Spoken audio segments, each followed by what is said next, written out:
지난번 내가 그냥 다 아는 건데 첫 번째를 내가 하라고 그랬죠. 일부 한국 기독교인들, 그러니까 구한말, 19세기 말 일부 기독교인들 다는 아니고 이제 일부 기독교인들의 신앙관을 얘기하자면은 그 특징이 뭐라고 할 수가 있죠.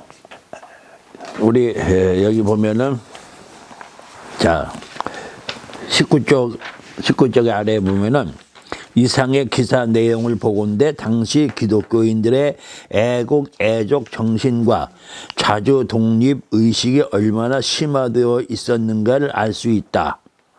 이러한 경향은 당시 기독교인들에 있어서 보편적인 일이었으며 교회와 국가, 신앙과 민족에 대한 의식은 결코 구분질 수가 없었다. 애국 애족. 여기 조금 하나 더 붙이자면 애국 애족 충군. 충군이라는 것이 임금에 충성한다. 그 당시에는 아직 고종 황제 시대니까 그러니까 나라를 사랑하고 민족을 사랑하고 임금에게 충성한 그러한 그 신앙을 가지고 기독교를 믿기 시작했다 이거죠. 그 전에 박영효가 그 부산에서 배를 타고 이제 일본으로 갈 때에 그때 스크랜턴이라는 그 선교사, 감리교 선교사를 만나서 이러저러한 얘기를 하는 가운데에서 이런 얘기를 했어요. 지금 우리나라는 정신적으로 공황 상태이다. 불교는 사상을 그 뜻을 잊어버렸고 유교는 질이 멸렬해졌고 오로지 이 민족을 구원할 수 있는 종교는 기독교밖에 없습니다. 근데 아직 기독교가 우리나라에 퍼져져 있지 않은 상황이죠. 그러므로 좀 연락을 하셔서 많은 선교사들을 우리나라에 보내주시기를 바랍니다. 그런 얘기를 했어요. 그 까닭은 뭐냐면 이 나라의 정신을 회복하고 깨닫게 하는 정신을 새롭게 깨닫게 하는 자각의 역사를 기독교 외에는 다른 방법이 없다. 그러니까 자각 자강 신앙이야. 깨닫고 강해진다. 기독교를 믿음으로써 깨닫고 강해진다. 그래서 많은 그 당시에 젊은이들이 특별히 나라를 깊이 생각했던 뜻 있는 지사들이 기독교로 달려오게 됐죠. 그 가운데 한 사람이 이승만이죠. 또 이상재 선생도 있었고, 그 당시, 하여튼 그 당시에 기독교인들 많죠. 예를 들면, 이제 그 당시에 서재필이라든가 안창호라든가, 윤치호라든가 이런 사람들이 전부 다 예수를 왜 믿었냐? 바로, 우리나라를 자각시키고 강하게 하는 유일한 종교로서 기독교를 믿기 시작한 거예요. 그래서 나라를 사랑하고 백성들을 사랑하고 임금에게 더욱 충성을 다하는 그러한 이 백성들이 되어야만이 저 일본의 맛으로부터 우리나라를 지킬 수가 있다. 이런 생각이죠. 그래서 그러한 생각 가운데 행한 한 가지 사실이 뭐냐? 바로 독립문을 세우는 일이야. 그래, 물론 독립문은 다 기독교인이 세운 건 아니지만은 거의 80%가 기독교인들에 의해서 독립문이 세워졌고, 그 다음에 독립협회가 조직이 되었고, 그리고 독립신문이 발간이 됐어요. 그것들이 전부 다 뭐예요? 기독교인들에 의해서 주동된 거예요. 그 당시 우리나라에 기독교인이라고 몇 명 없었어요. 한 10만 명도 안 됐어. 기독교인이란 그 숫자가. 3.1운동 때만 해도 20만 명 정도밖에 없었어.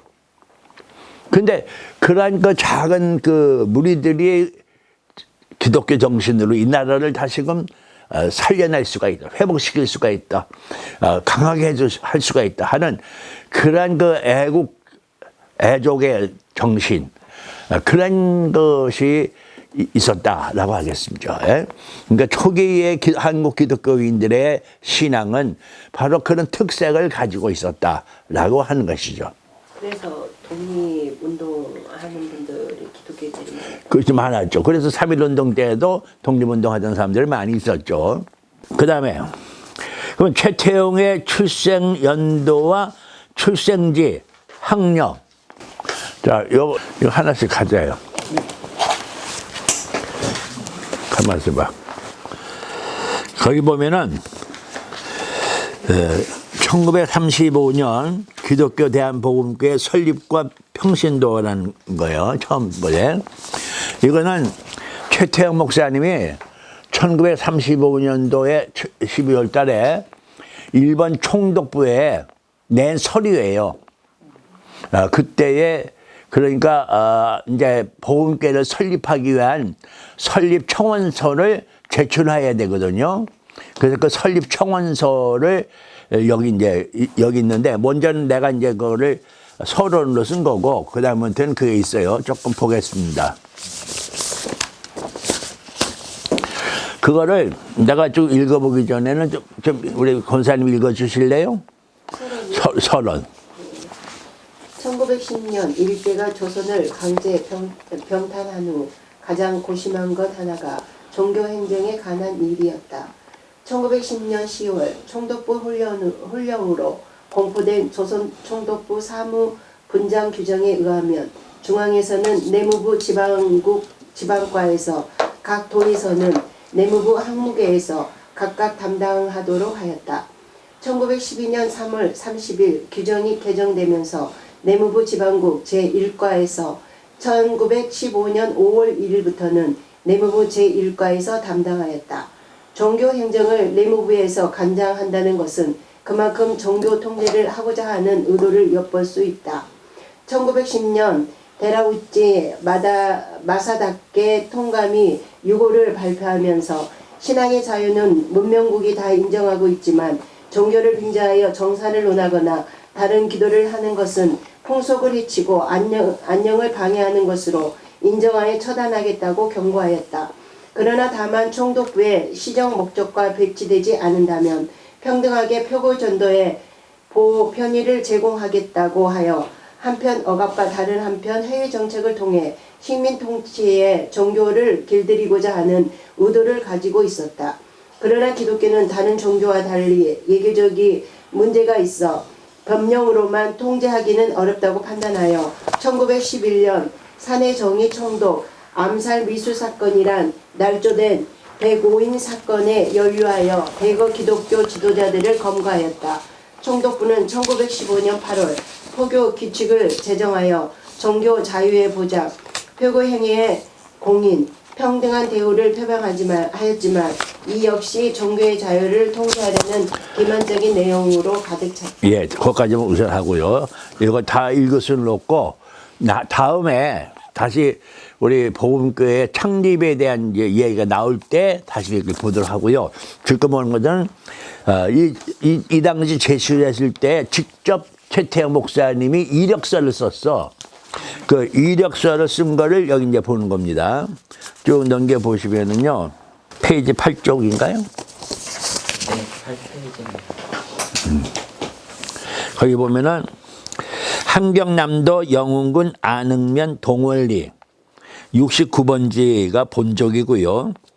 현주소, 다시 말하면 복음교회 창립 그 신청서 낼 때 주소, 그거는 경성부 소격동 97번지입니다.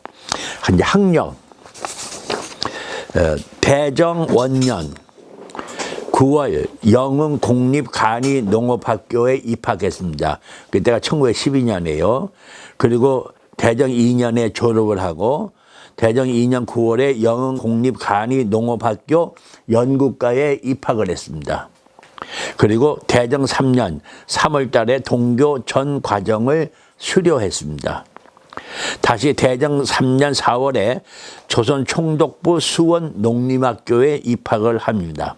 대정 6년 3월에 동교를 졸업을 하고 대정 6년 4월 달에 연희전문학교 신학과를 입학해서 대정 7년 12월까지 재학을 합니다. 그러니까 1918년까지 재학을 하고요.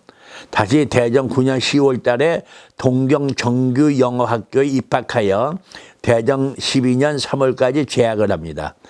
11년 4월 달 동경 청산학원 신학부 청강생으로 입학하여 대정 12년 9월까지 재학을 하고 초와 3년 1927년 4월 동경 명치학원 신학부에 청강생으로 입학하여 4년 그러니까 28년이죠. 1928년 11월 동교 본과 1학년 정규 과정에 편입, 소화 5년 4월 동교가 일본 신학교로 개편하자 동교 본과 2학년에 편입하고 7년에 3월 달에 동교를 졸업을 합니다.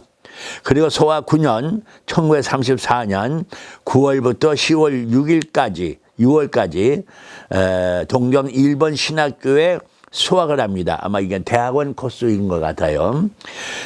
그렇게 학력을 그렇게 썼습니다. 그러니까 최태영 목사님이 직접 자기 자필로 쓴 것을 내가 이렇게 지금 한 거니까 이제 그동안 내가 여기다 쓴 거라든가 다른 데서 발표된 거 이런 것들은 조금 오류가 있어요. 그건 왜냐하면 다른 데서는 그냥 사람들에게 들어가지고 이거 썼는데 이제 직접 이걸 발견을 했어요. 부산에 가보면은 그 정부 간행 자료실이 있어. 그동안 역대 모든 걸 이제 모아놓은 그 간행 자료실 거기서 이제 찾아낸 거예요. 이건 일본어로 돼 있어요. 일본 글로 돼 있는 걸 이제 번역을 한 거예요. 번역을 해가지고 다음 그 창립할 때 장면 그때 다시 이걸 한번 볼 테니까 한번 좀 보시고요. 다시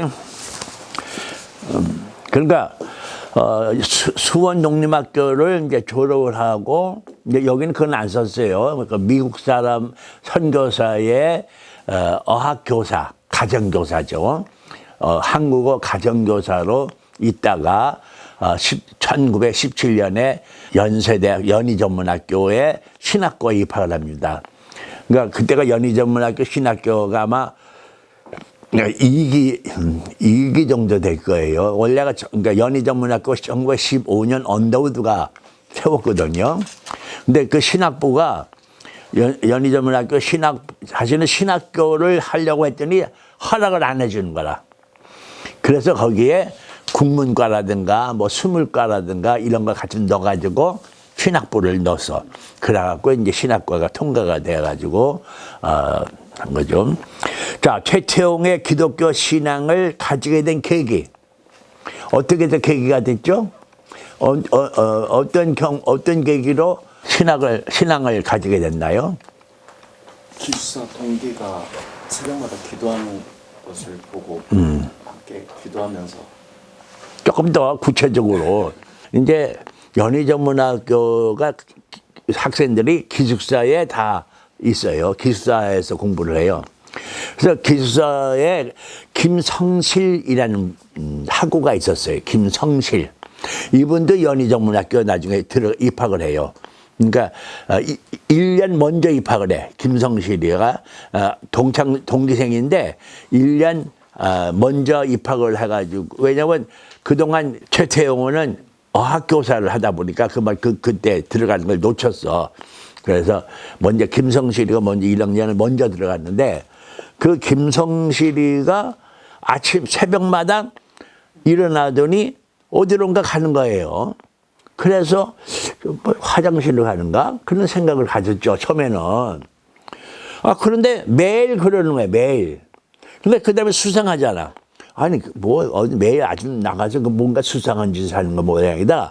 이렇게 하고 몰래 뒤를 밟았어요.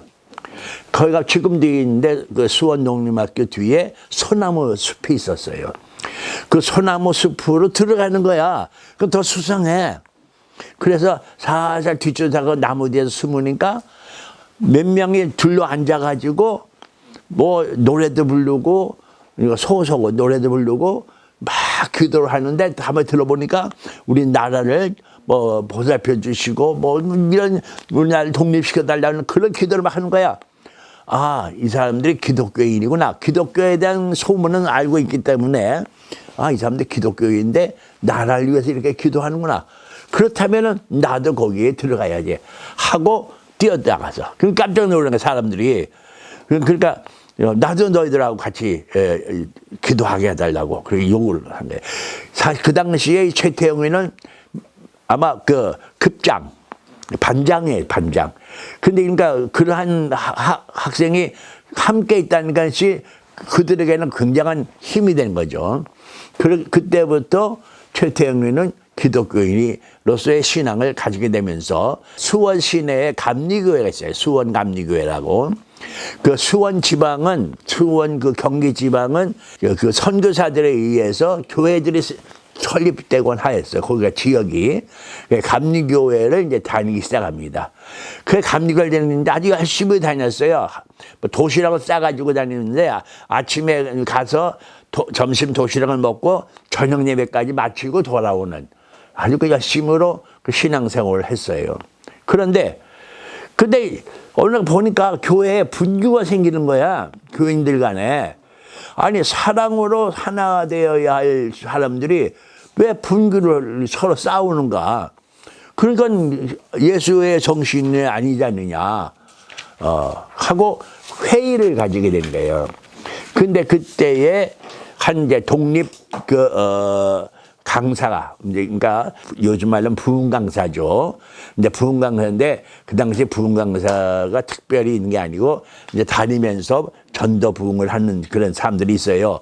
전도 부흥 강사가 하루는 이 교회를 와서 이제 그 설교를 하는데 이 벽돌담이 교회의 벽돌담이라고 마귀가 침투하지 못할 줄 아느냐 그런 거예요.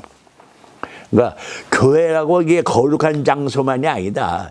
교회라고 해서 마귀가 못 들어오는 게 아니다. 이게 벽돌담이라도 마귀가 역사하는 곳이다. 그러니까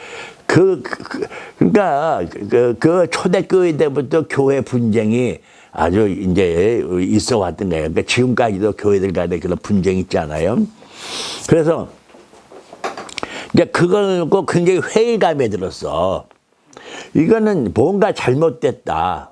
근데 그때 지금까지는 아주 그냥 참 정직한 신앙을 했는데 이제부터는 뭔가 이건 아니지 않는가. 이건 교회가 아니지 않는가. 이건 하면서 여기에 퀘션을 가지게 됐어요. 그러다가 선교사 이제 거기 어학교사 들어가는 거예요. 근데 이제 우리나라에 온 장로교 선교사가 두 가지예요.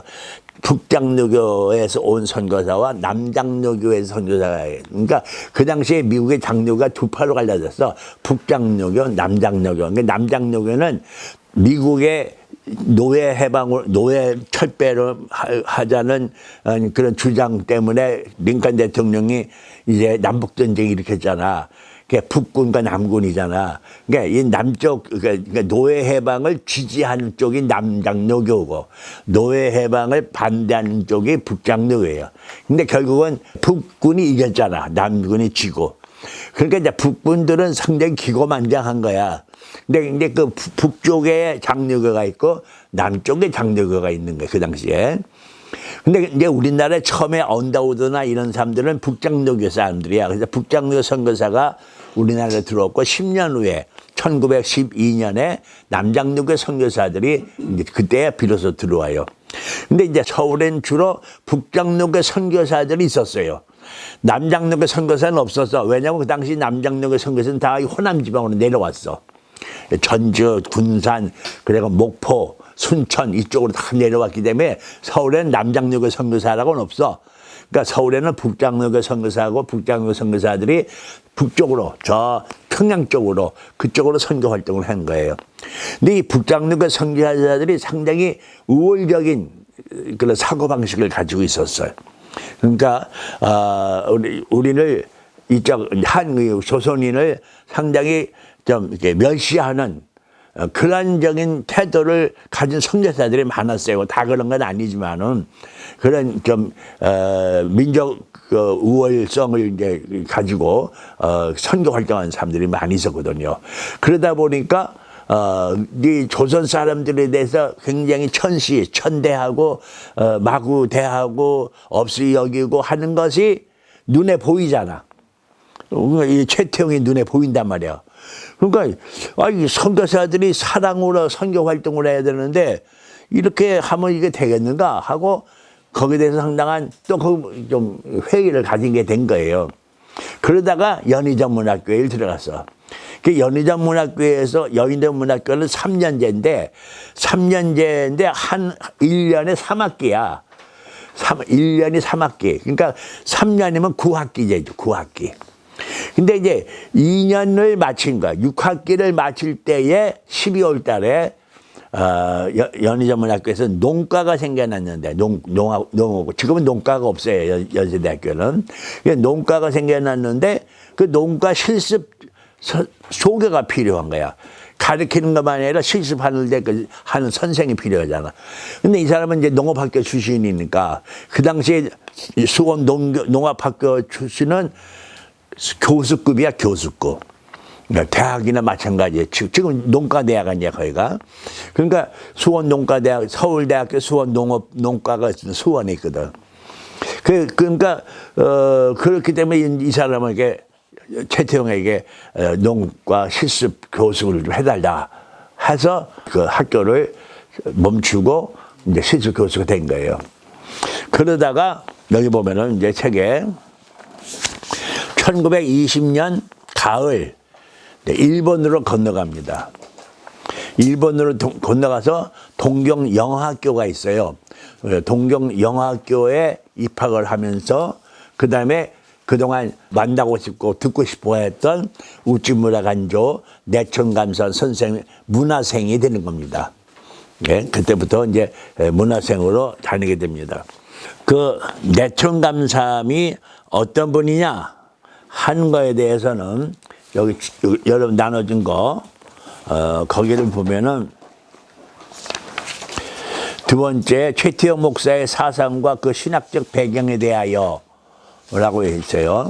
거기에 좀 넘겨보면은 최태용의 신학 사상의 배경에 대해서 우찌무라 간조의 무교의 주의. 우리 누구야? 곽우정 전도사가 한번 읽을래요? 우찌무라 간조의 무교의 주의.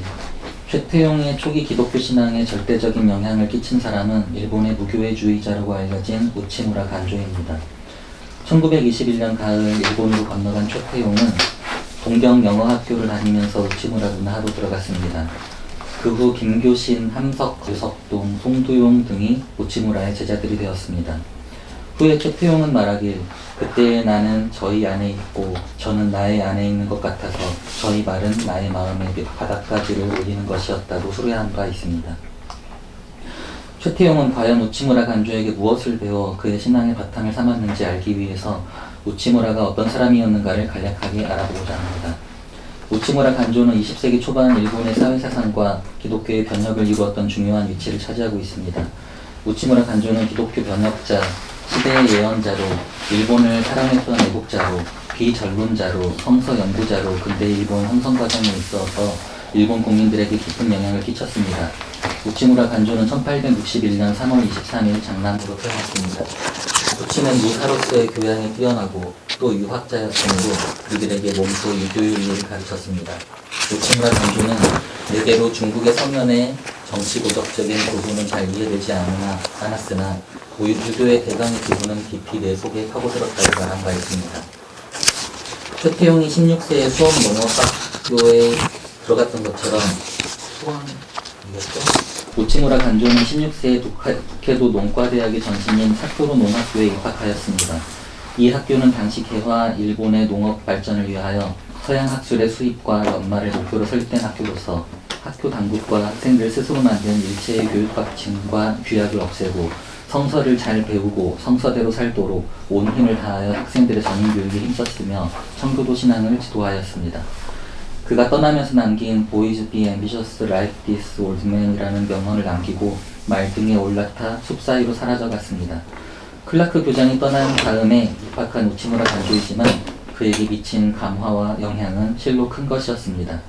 흔히 앰비셔스를 번역하는데 일본에서는 포부를 가지라고 번역을 하였습니다.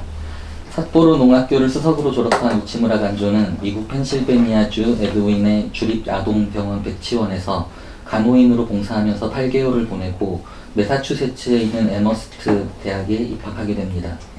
여기에서 2년 동안 사학, 독일어, 히브리어, 성서문학, 광물학, 지질학, 심리학, 윤리 철학 등을 배웠습니다. 그는 이곳에서 예수 그리스도의 속죄에 대한 결정적인 회심을 얻게 됩니다. 이후 그의 전생애와 사상을 통한 기독교적인 삶과 사회개혁은 그의 이 회심의 계기로 이루어진 것이라 하겠습니다. 1886년 3월 8일의 일기에 그는 다음과 같이 기록하였습니다. 내 인생에 있어서 극히 중대한 날, 그리스도의 죄의 용서의 힘이 오늘처럼 확실히 계시된 일은 없었다. 오늘까지 내 마음을 고민시켰던 모든 의문의 해결은 하나님의 아들의 십자가 위에 있다. 그리스도는 죄를 낱낱이 지불하시고 나를 조상의 타락 이전의 청정과 순결로 되돌려 주셨다. 지금 나는 하나님의 아들로서 나의 의무는 예수를 믿는 일이다. 우치무라 간조는 에모스트 대학 졸업 후 4개월 동안 하트포드 신학교에 진학하여 신학 공부를 하였습니다. 그러나 3년 반의 미국 생활을 정리하고 1888년 귀국을 결심하고 일본으로 돌아오게 됩니다. 우치무라 간조는 귀국하자마자 니카타현의 호쿠에스 각한 학교의 교장으로 초빙받아 부임하게 되었습니다. 이 학교는 기독교주의의 학교였으나 선교단체에서 독립하여 지역의 유지에 의해서 설립된 학교였습니다. 우치무라 간조는 그의 오랜 친구 베렉의 취임 시의 기대와 포부를 다음과 같이 말하고 있습니다. 그것은 일본에 있어서의 이런 종류의 처음 경험으로서 정부에도 의존하지 않고 어떠한 외국 선교단체에도 의지하지 않고 오직 본토인들에 의해서 경영되어야 한다. 잘 아는 것과 같이 나의 주의는 기독 애국이며 이것으로 내 나라에 있어서의 어떤 조직도 그것이 기독교가 아니며 또한 동시에 애국이 아닌 것에는 나의 동정은 극히 조금밖에 일어나지 않는다. 그는 부임하자 먼저 학칙을 정하고 그 목적을 고귀한 덕의와 애국 구민주의로 정하고 선교단체로부터의 원조를 거부하고 동양 도덕을 중요시하는 방침을 세웠습니다. 우치무라 간조는 이 학교에서 선교사에 의존하지 않는 자유 독립의 기독교 교육을 실현할 수 있으리라고 믿었습니다. 일본의 재래 문화를 존중하고 그 도덕적 관념에 의하여 자신의 죄를 인정하고 기독교를 믿게 하지 않으면 안 된다고 하는 것이었습니다. 이것이 충돌을 불러일으켜 미국에서 온 선교사들의 반대를 받아 단지 4개월 만에 학교를 떠나게 되었습니다. 그리고 그 이후 우치무라 간조의 생애에 있어서의 싸움의 하나는 선교사 및 교회와의 싸움이었습니다. 그것은 형식적인 기독교 신앙에 대한 싸움과 동시에 애국심이 없는 신앙에 대한 싸움이기도 하였습니다. 여기까지. 요거를 계속 여러분들 집에서 읽어오세요. 읽어오시고요. 내가 다음 주에 또 물어볼 겁니다. 내가 물어볼까요? 네. 자, 우치무라 간조의 이제 대표적인 사상은 교회의 제도와 조직이 부패의 원인이다. 그러니까 원래 예수님은 교회 제도나 무슨 교회나 조직을 만드신 분이 아니다. 근데 왜 사람들은 제도와 그런 조직을 만드느냐? 이건 잘못된 거다. 그래서 교회는 무교회가 돼야 된다. 무교회. 교회라는 것이 없어야 된다. 그래서 무교회주의를 주장을 한 겁니다. 무교회주의. 그러니까 이번에 의해서 이제 첫 번째 신앙이 이제 무교회주의고, 이제 두 번째는 뭐냐면은 JJ 신앙이에요. JJ. JJ가 뭐냐면 첫 번째 J는 자펜, 두 번째 J는 지저스. 그러니까 1번과 예수. 그러니까 우리가 예수를 믿는 것은 1번을 위해서 믿는 것이다. 이렇게 거예요. 1번을 위한 예수. 그러니까 기독교는 어떤 기독교여야 돼? 1번을 위한 기독교여야 된다 하는 거예요. 근데 거기에 대한 이야기를 하려면 조금 장구한데 나중에 우리가 좀 더 여기에 대해서 깊이 여러분들에게 소개할, 이제 여기에도 내가 다 썼어. 그러니까 소개할 것이니까 그건 나중에, 그리고 지금은 이제 처음 최태호 목사님이 일본에 가서 이러한 우치무라 간조의 제자가 되었다. 그래갖고 우치무라 간조의 철두철미, 언어도 그대로, 말투, 또 걸음걸이, 또 이게 행동, 일일이 다 우찌무라간조를 따라했어. 그래서 우찌무라간조는 앞으로 그 조선의 우찌무라간조는 바로 최태용이다. 이렇게 얘기하는 거예요. 조선의 우찌무라, 내촌이다. 조선의 내촌이다. 이렇게 얘기해요. 지난번에도 얘기했지만은, 일본 사람들의 가장 중요한 전통적인 사상 중에 하나가 일본어로는 와라고 그러죠. 이 화 사상이에요.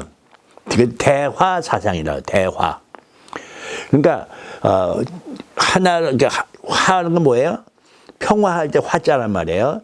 여러 사람들이 서로 조화롭게 갈등 가지지 않고 조화롭게 살아가는 것. 이것이 일본 사람들의 전통적 기본 정신이라고 할 수 있어요. 화라고 하는 것이. 그런데 문제는 서로 전통적으로 조화롭게 하나가 되어야 되는데 어디에 전통적으로 하나가 되어지느냐? 바로 천황. 이제 그 전에는 막부 다음에는 천황이죠. 거기에 하나가 돼서 거기서 조화롭게 할 때 우리는 평화를 이룬다는 얘기예요. 천황 중심으로 하나가 될 때 거기서 조화를 이루는 거야. 그러니까 그 정신인데 그게 뭐냐면은 천하가 우리 아시아만 아니라 온 지구촌이 다 이 대화 사상에 천황에 다 거기에 하나가 되면은 지구가 평화로울 것이다. 라는 사상을 갖고 있는 거예요, 이 사람들이. 그러니까 이 일본 사람들의 항상 중심에는 뭐가 있냐면 일본이에요, 일본. 지금까지도. 이 우찌무라간조도 일본 사람이란 얘기야. 그래서 이 사람도 이제 1923년에 관동 대지진이 일어났거든요. 그래서 거기 대경단이라는 것이 생겨나갖고 조선 사람이 우물에다가 독약을 풀었다는 등 또 조선 사람들 돌아다니면서 불 질른다는 등 막 이렇게 유언비어를 퍼뜨려갖고 조선 사람들을 막 죽였거든요. 막 살해를 엄청나게 죽였어. 몇천 명을 죽였어. 그 대경단 이론이었어서 이 사람이. 우찌무라간조도 대경단 이론이었어. 그 사람도 한국인을 죽였는지 안 죽였는지 그건 없지만 아마 죽이지는 않았을 거예요. 그냥 이론으로 있었을 뿐이겠지만은 어떤 이론이 되었다고 하는 것 자체가 문제가 있다고 보는 거예요. 그때 이제 최태욱이가 더 있지 아니하고 한국으로 돌아오죠. 일본에게 보낸다라는 간단한 책을 써서 그래갖고 한국으로 돌아오는 그런 모습을 이제 그때 보게 되죠. 아마 그때 일본에게 상당히 실망을 했으리라. 그 일본 사람들에 대해서 실망을 했으리라 그런 거예요. 아마 이 최태영 목사, 그 당시 최태영 젊은이도 상당히 일본에 실망을 하고 돌아오지 않는가. 또 교회에 대해서도 실망할 뿐만 아니라 일본에도. 그래서 점차 우찌무라간조로부터 멀어져 가죠. 내천간삼의 그늘에서 벗어나기 시작해. 그 사상과 내천간삼의 사상은 중요해. 정신은 중요하지만 나는 일본인이 아니다 이거야. 그래서 나중에 얘기지만은 이 사람은 CC를 얘기를 해. CC.